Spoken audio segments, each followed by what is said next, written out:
I worked for a while, knocked around New York, wrote stage plays, wrote screenplays, and eventually moved out to California and was able to get an agent. And then he was able to, well, I got some small-time jobs as a writer, rewriting a project, that kind of thing. And then I was able to get a project made by a subsidiary of Paramount, a mystery thriller based on a real story, and it was with Bruce Boxleitner was in it, Robert Culp, Laura Johnson.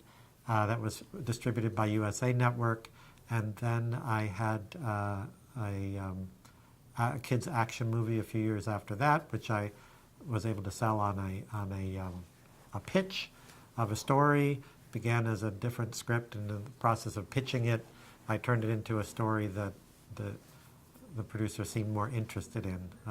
Two of the minor characters in my thriller pitch were children, and he liked the children characters the best, so they became the main characters of the revised pitch, and that was a kind of a cross between Home Alone and Indiana Jones.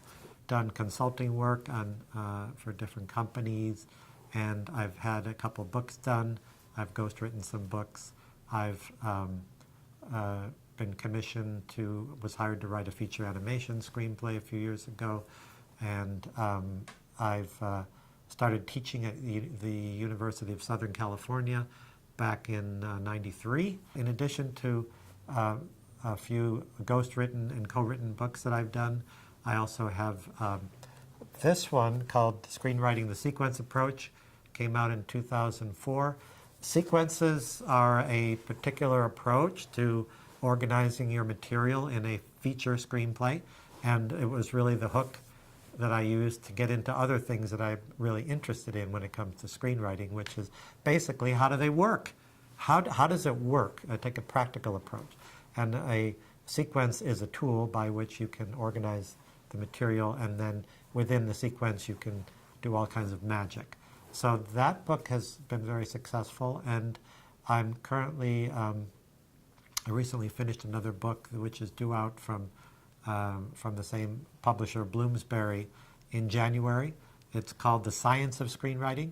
I teamed up with a psychology professor named Connie Shears, and what we did was look at what is the physiological basis of screenwriting and movies. Why are they the way they are? And it's really because human beings are the way we are.